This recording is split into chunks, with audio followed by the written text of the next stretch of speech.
Welcome back, everybody, to Brew Between the Lines podcast. This is your host, Cade Nadsett. And my gosh, do we have a lot of topics and things to cover here today.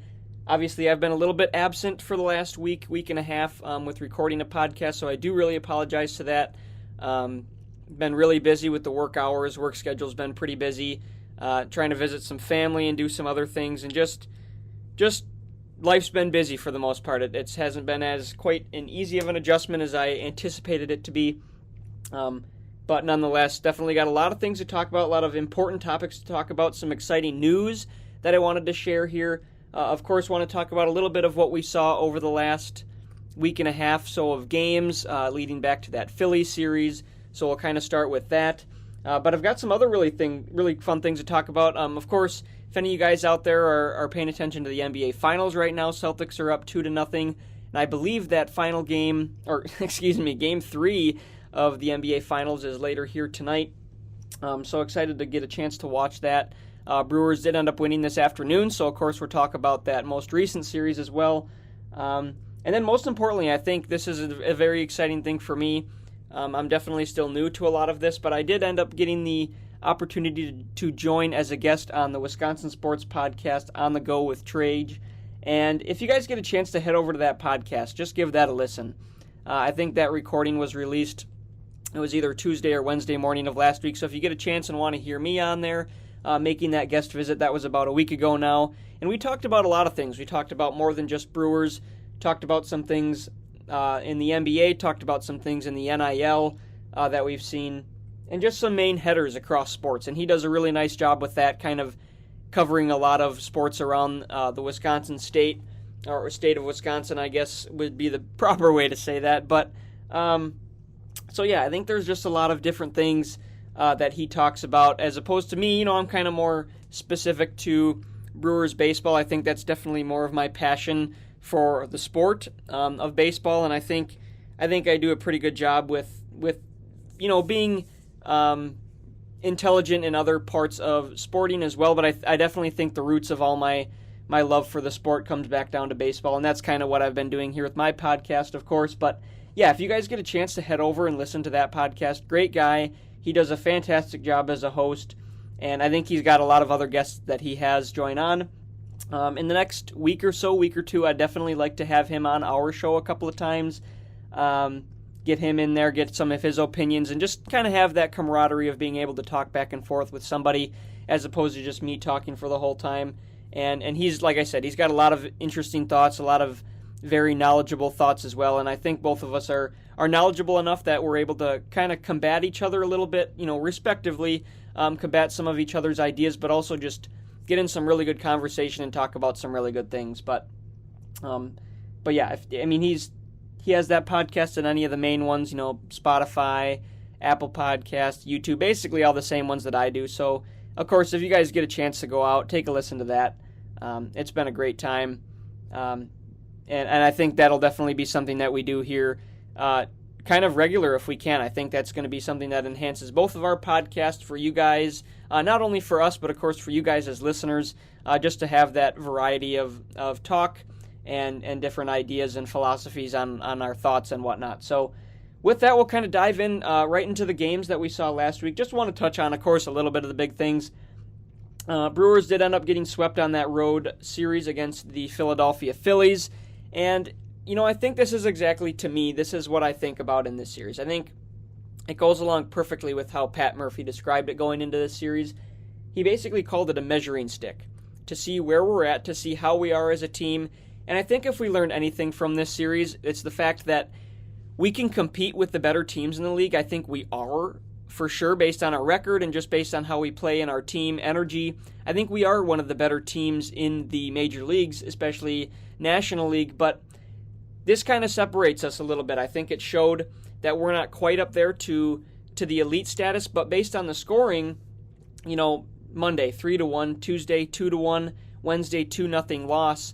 All these games are within arm's reach. This is how the Brewers have been all year. It seems like any of the games that they've lost, they've been pretty much right there, which is really good to be from a competitive standpoint, to be right there. It only takes one inning or one hit for that matter to get right back in the game.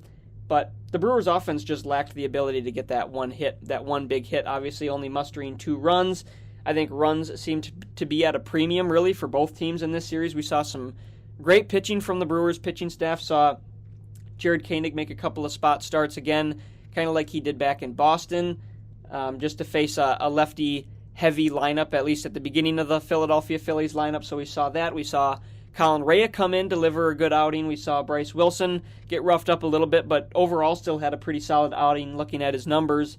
But I think that's what I take away from this. I think the Brewers, there's definitely some things, right, that we can do better. I think one of the things that's going to be a big thing, like I've mentioned so many times, is going to be getting that extra piece in the starting rotation.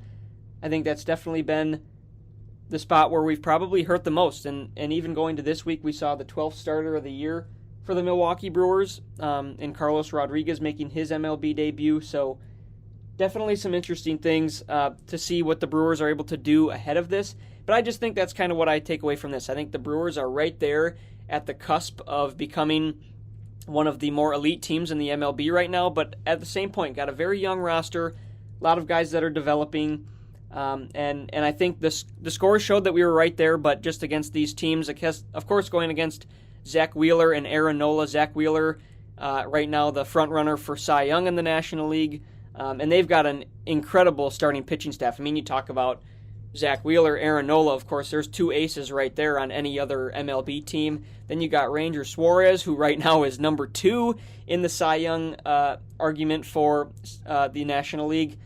And then, of course, you got guys like Dominguez and then Taijuan Walker finishing up that starting rotation. So it is an incredible starting rotation, definitely a tough and going to make it a very tough playoff matchup. If you think about it, you're set up for a 5-7 game series. You're going to be facing Aaron Nola, Zach Wheeler, and Ranger Suarez back to back to back. And then maybe you get a start from Taijuan Walker or Dominguez in there somewhere. But otherwise, it's going to be with those days off, you're going to be facing right up back against Aaron Nola, Wheeler, and Ranger Suarez. So they are set up to make a big postseason run, deep postseason run, and have a chance to get back to the World Series with the team and the roster that they have. But going back to the Brewers, I think that's the big thing, is the fact that they're right there pretty much. Just need to kind of keep solidifying their energy, get better, continue to develop some of our younger prospects, and just maybe go out, get a couple pieces. I talked about from the White Sox. You got guys like Crochet, I think, are an option. I think there's a couple of other guys that have been talked about and looked at with the Milwaukee Brewers, and I definitely think they are going to make a move. It's just going to be interesting to see what move we make, and the more interesting thing to me is going to be who we give up. I think right now everybody has their own role and is playing a very important role in the Brewers roster. I think maybe Oliver Dunn could be on the chopping block potentially. I think he's a young enough prospect that hasn't shown a ton of promise to this point, but I think he still could have some very good potential in the major leagues. I think that could be an option. But I think there's going to need to be a bigger piece in there. I think in looking at our roster, honestly, it comes down to the outfield. I think the outfield is where the Brewers have the most depth. Obviously, Garrett Mitchell's making a return. We've got Yelich, probably isn't going anywhere. Churio won't be going anywhere. But then you got Frelick, Perkins, not Churio, but just some of these other guys, even Monasterio. I think guys like these could be the guys that are potentially on the chopping block come the trade deadline. So it's going to be interesting to see what move the Brewers are able to make, because I definitely think there needs to be one made at some point here to kind of condense and get our starting pitching rotation a little bit stronger as we progress towards another postseason run. So I think it was a positive series. I think there's a lot of positive takeaways. Obviously, Rhys Hoskins gets a really nice ovation in his return to Philadelphia, so got to tip your hat to Philadelphia fans for giving him that warm welcome. I know Rhys Hoskins at the beginning of the year had a feeling that he was going to get booed returning to Philadelphia, but clearly not the case. Did get booed a couple of times when he came up in clutch spots, of course, and then that home run, but even then had some clapping from some of the Philadelphia faithful. So really fun to see, a little bit of a tearjerker, honestly, watching it live. And that's why I love the sport of baseball. It's so fun to see those interactions, see those returns, and seeing those players get the appreciation that they deserve in what he did in his tenure as a Philadelphia Philly. So that kind of moves on from that series. That was just a kind of a quick recap. Don't want to really dive into the statistics. Obviously, of course, that was over a week ago now, so I think a lot of us probably aren't too intrigued by that, but just wanted to give my thoughts on that. Brewers did a nice job over the weekend bouncing back, took 2 out of 3 on the road against the Detroit Tigers, so kind of a little bit of a rough road trip. I mean, you look at the 2-4 record, and it's like, geez, that wasn't very good, but then again, you're playing the Phillies, you're playing the close to 500 Detroit Tigers who play pretty good at home too, so you gotta take the series victories when you can. Just gotta put that sweep behind you, and I think the Brewers did a really nice job at doing that. First game, Brewers get a big blowout, 10-0. Offense works well. Tobias Myers throws an incredible outing, by far his best in the league in the majors so far, and then I think the best start for any of the Brewers starters this year, maybe besides Gazer and Peralta on some of those big games against the Chicago Cubs series, just with the stakes being a little bit higher in those games. Maybe I would still rate those a little bit higher. But a fantastic job. 8 innings pitched, no earned runs, only 1 hit. Just an incredible outing from Tobias Myers. And then we will dive in. He actually followed that up today with another 6 innings of dominance, just giving up 1 run today against the Toronto Blue Jays, but we'll get to that here in a little while. But yeah, so just some really good things. Second game ends up, with a much closer finish. Brewers still squeak out the win 6-5. A little bit of a rough outing again from Freddie Peralta, but not too much, I think, to be concerned about. I still think there's some promise. Obviously, his velocity's still up. I just think he's getting into those deep counts, having some trouble putting players away, putting the other team's players away, the batters, of course, and just needs to get back to his roots of. I think the main thing, honestly, comes down to getting that off-speed pitch more over the plate, at least starting over the plate, as opposed to it starting outside and then the batters just lay off of it. And then you get to a point they're basically just hitting fastball. So I think if Freddie Peralta is able to find that command, of course you say that with any pitcher, but I think specifically Peralta, just getting that confidence back right now after a couple of rough outings is going to be the key for him.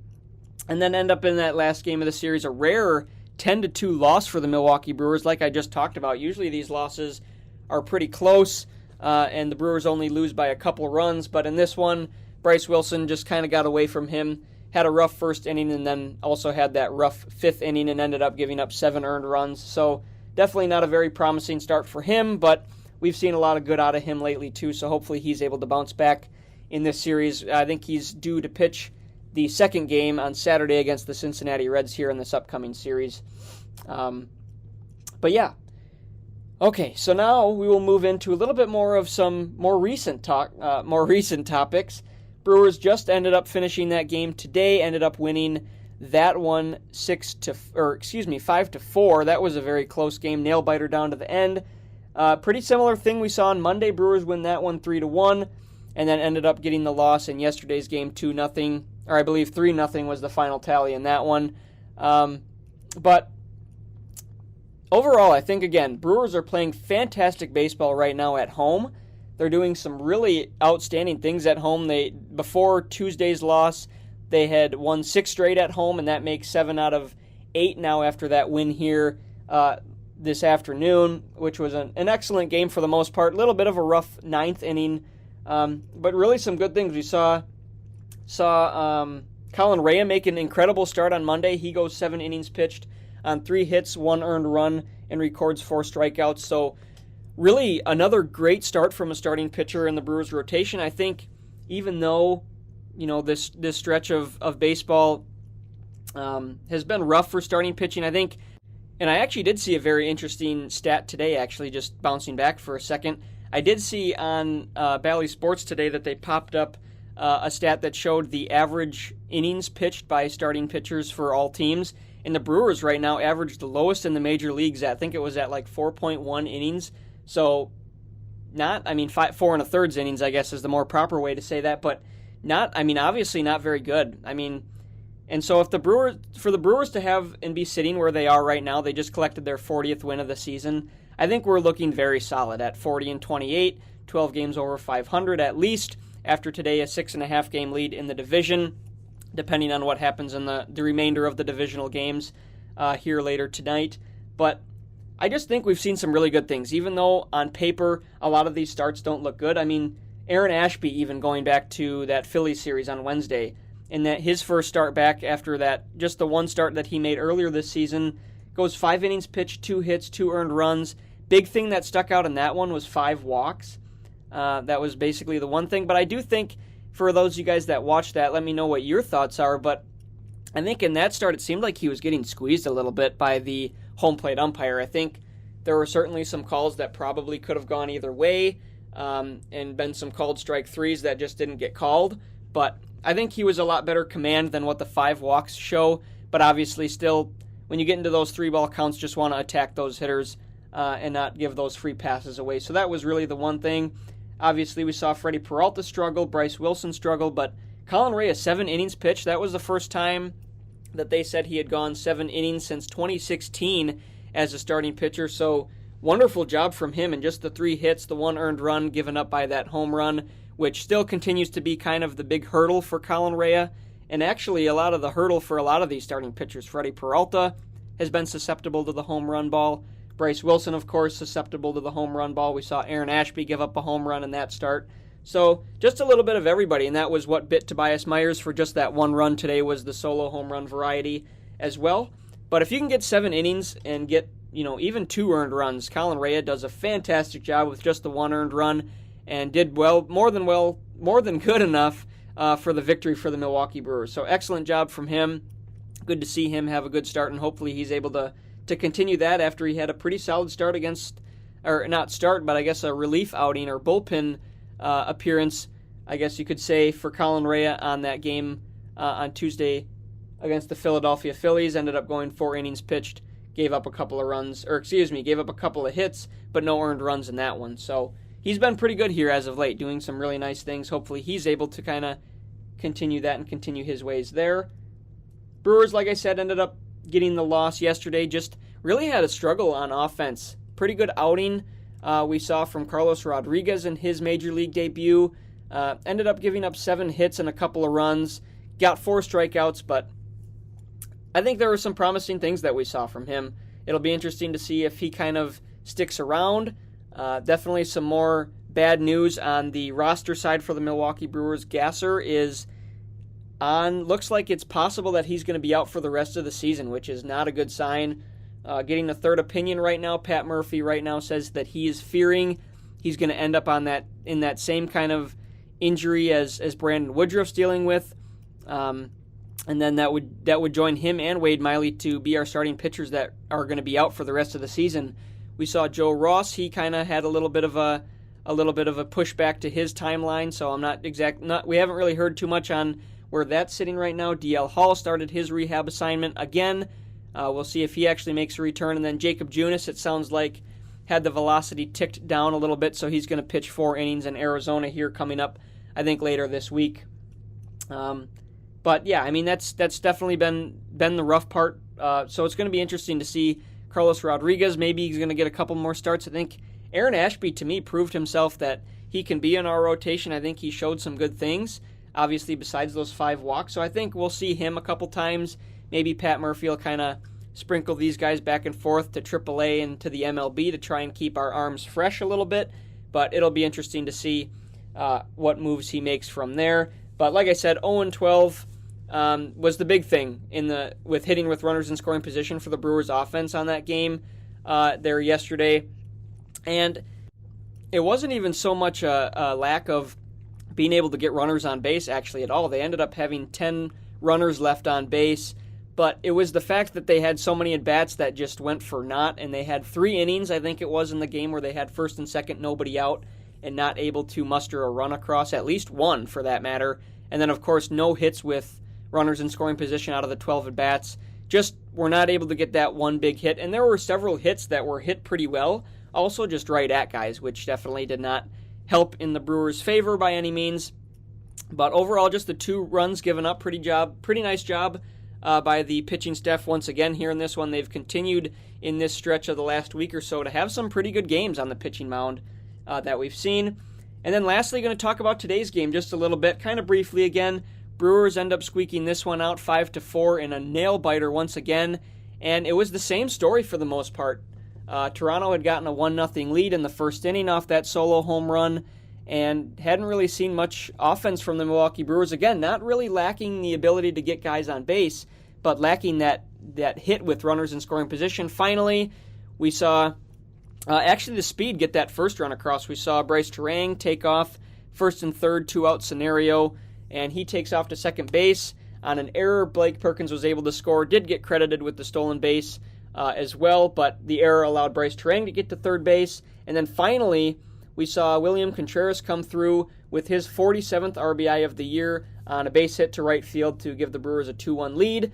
And then we saw Yelich hit his 30th RBI of the season. And then how about Willy Adames with his 11th home run of the season, the league lead in home runs now for the Milwaukee Brewers, and that was also his 46th and 47th RBI on just an absolute moonshot. He got a hanging slider from a left-handed pitcher, and I love when Willy Adames does this. He's not trying to pull the ball, he's thinking right center, and ended up taking this one pretty much to dead center, but at least allowed the ball to travel, and he sent it 446 feet, and one of the higher balls that I've ever seen hit off of the scoreboard. Obviously, probably looks a little bit higher considering that the scoreboard is a lot bigger this year, but I mean, it was probably a good 20 feet up the scoreboard at least, I would think, based on where it hit.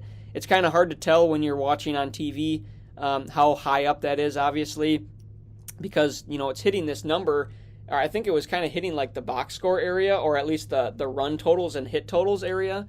But I think, you know, in proximity, you'd think right up there, that's got to be pretty high up, which was definitely a moonshot, no doubt about that. He had no doubt that it was gone. Yelich had no doubt that it was gone. He stuck his arm up in the air right away, kind of congratulating Willy Adames, and that was the big inning they needed. They got 5 runs in that 6th inning, all with 2 outs, which was huge, and ended up mounting huge when the Brewers gave up 3 runs in that 9th inning.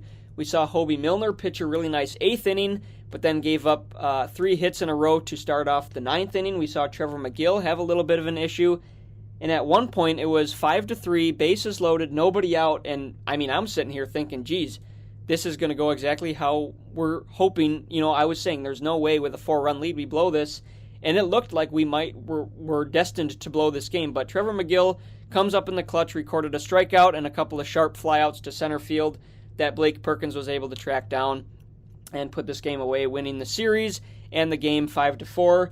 Ended up taking 2 out of 3 against the Toronto Blue Jays to win back-to-back series against American League rivals as well. So really nice for the Brewers to continue to win the series that they're playing and kind of continue to hold that 6.5 game lead at least that they hold right now in the National League Central. Okay, so now that we got done talking about kind of all the baseball that we've seen in the last week and a half, there were some things that I wanted to talk about. This was a main topic that I wanted to touch on. As we gear up and as the All-Star ballot was released for voting for the major leagues, both the American League and National League, of course, I wanted to talk about the Brewers that I think are most deserving of an All-Star spot. I think there's a couple guys on here that are no doubters for making an All-Star starting appearance nonetheless. But I think there's a couple of guys here that are also right on the verge, and I just wanted to talk about a little bit of what I think about each of them. William Contreras is going to be number 1. I think there is no doubt in my mind and no doubt in anybody else's mind for that matter that he deserves the National League starting position on the All-Star team. Currently, looking at his stats, he's .308 batting average, .374 on base percentage, .846 OPS, and a 2.5 WAR. And just so you guys know, all these statistics were coming into today's game, so these might have fluctuated, you know, minorly up or down a little bit depending on. I know he had that one big hit with the RBI, but depending on, I didn't even really get a chance to look at the full box score as I was kind of in between listening to it on the radio at work and whatnot as well. But these are outstanding stats. I mean, .308 batting average, .374 on base percentage, and the WAR, the 2.5 WAR, basically, if you guys don't know, basically looks at the player's overall worth for the team.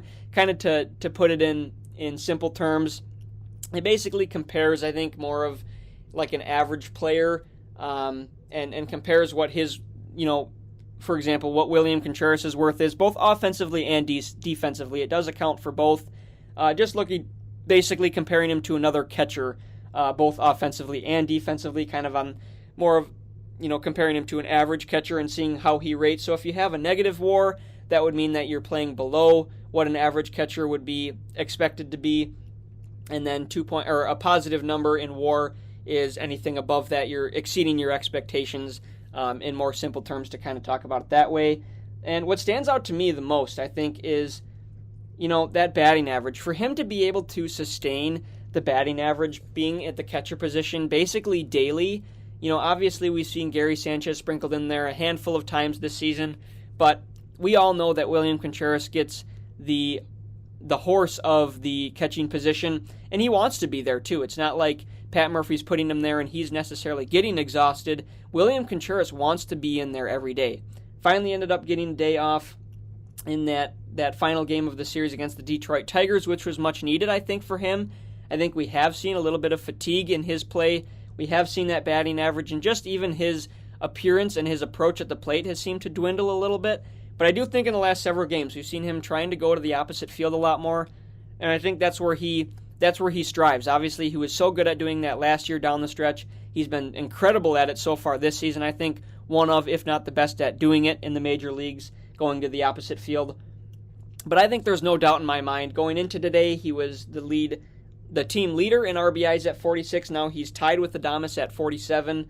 But I don't think there's a lot of question on that he should not be, whether or not he should be the starting catcher of the National League All-Star team. Leads a lot of those offensive categories for a catcher, basically number one or tied for number one in most of those categories, which is pretty amazing for a catcher of his. This is exactly what Ananasio and Pat Murphy was in that decision as well. Craig Counsell at the time in bringing this guy over. I think this is exactly what they were hoping to get this, to have this guy do, signing him to that 5-year deal. Had some really good things last year, saw him start to improve as a catcher, and now I think he's become an all-around catcher and certainly one of the better ones in the major leagues now that we stand in this year. So that's the first guy that I want to talk about and give kudos to for deserving an all-star spot. I've personally voted a few different ballots so far, and obviously these guys have been on all of mine. And I will say I haven't even been putting all Brewers players in the National League. I've given the guys that I think are most deserving of it, which are these guys that I'm basically going to talk about here, kind of touch on those, and those are the guys that I've been putting on my all-star ballot.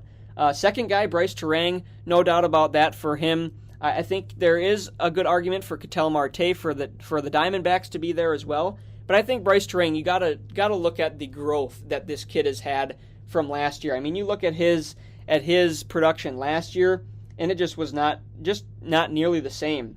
Right now he's sitting at a .302 batting average, .367 on-base percentage, and a 2.9 WAR, so even better than William Contreras. And for a second base position, that is pretty impressive. And a lot of that comes from his defensive runs saved as a defensive second baseman. And then, of course, the output that he's had on offense has helped him mightily. Those stolen base totals now up to 24 after today.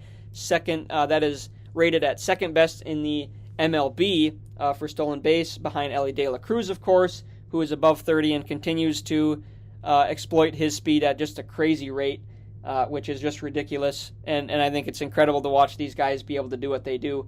But diving into a little bit more, so looking at his comparisons, some of these comparisons. Right now, Bryce Terang only at 39 strikeouts on the year, ended up with, I think it was 92 to end the year last year. I was looking at this a little bit last night, but apparently forgot to write down that statistic down. But I think it was at 92. So right now, I mean, he kind of is not a very high strikeout total last year even. So, I mean, I guess that is still a good thing. But just the 39 strikeouts so far this year stands out to me, especially you consider that he's been now in the leadoff position and the leadoff role for the lineup for about half the season. And so he's getting about an extra at-bat or two every game, considering that he was in the 8 or 9 hole almost all of last season. So he's getting a lot of extra at-bats as well. Got to take that into account. And just having a really good production in that role. Of course, right now 62 games. This, again, was before today's game, so 63 after today. But looking at this last night, 62 games versus 137 last year, already has 4 more doubles at 13 on the season than he did last year, only tallying 9, and then has already nearly beaten his stolen base total last year, which he tallied 26 in the 2023 season for the Brewers. So obviously already at 24 after today. He's going to surpass that probably by this weekend against the Cincinnati Reds. I would expect at least to tie it. I think that would be, and I think it's just been incredible what he's been able to do. And like I said, I think the big thing that I look at in Bryce Trag is you compare those numbers from last year. It's not so much just, if he was doing this on a year-by-year basis, you'd be expecting this from this guy. But this guy is doing things after the numbers that he put up last year. There was talks about, keeping him in the AAA type role, or, potentially thinking that he wasn't going to ever develop into anything as a major league level type player, thinking about trading him potentially. I know there was some talk with some different people about that being an option.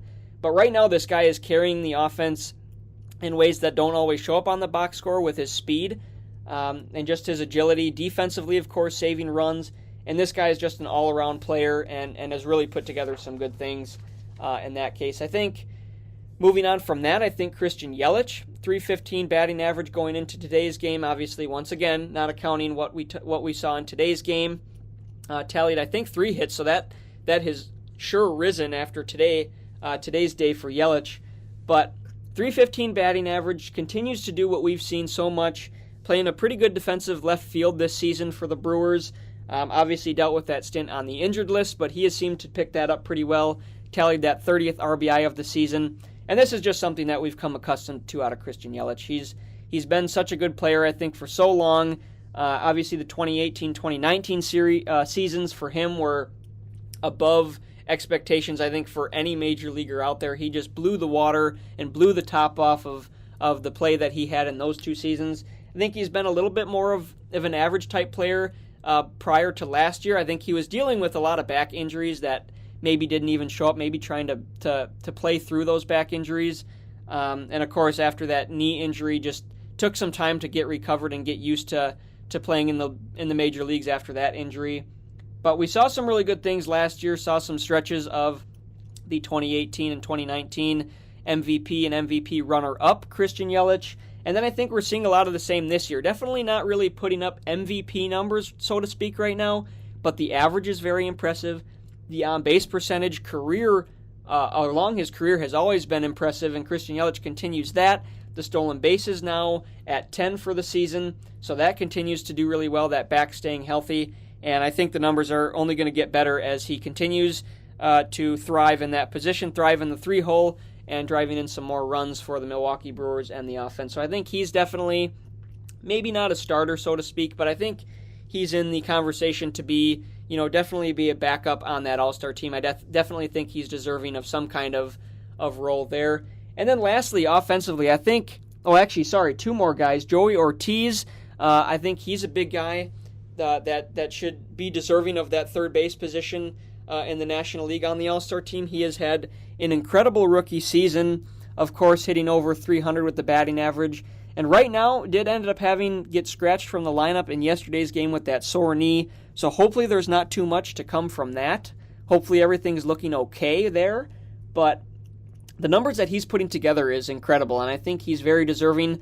Obviously won the May National League Rookie of the Month, putting together a great defensive glove after a little bit of a struggle in that early on in the season. Has the quickest glove to hand rate or glove to throw rate in the major leagues, so that's incredible from a rookie third baseman. I think he's just an all-around player as well, and I know I talked about this, I think in one of my last episodes, that it makes the Corbin Burnes trade go to bed a little bit easier. I think it makes us think about that a little bit better when we know we have a guy that's putting such a positive output on the team as Joey Ortiz is, and hopefully we start to see some more positive output from DL Hall, of course, as he makes his return here coming up pretty soon.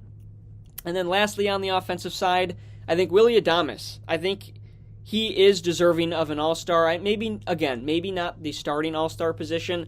Averages hovering right around 250, so not superb, but not bad either. And his on-base percentage has increased compared to what it's been. That strikeout rate, that walk rate has increased. And I think it goes back to what I was talking about with Bryce Trag. I think you got to look at his numbers last year and see how he has grown as a player and see that he has improved his approach, seeing that he is doing a lot of good things at the plate, trying to drive the ball more to the opposite field, stay true to kind of, not getting too far ahead of the ball, not having that pull mentality that we've seen a lot of times, not trying to do too much, which we've also seen a lot of times throughout Willy Adames in the last season.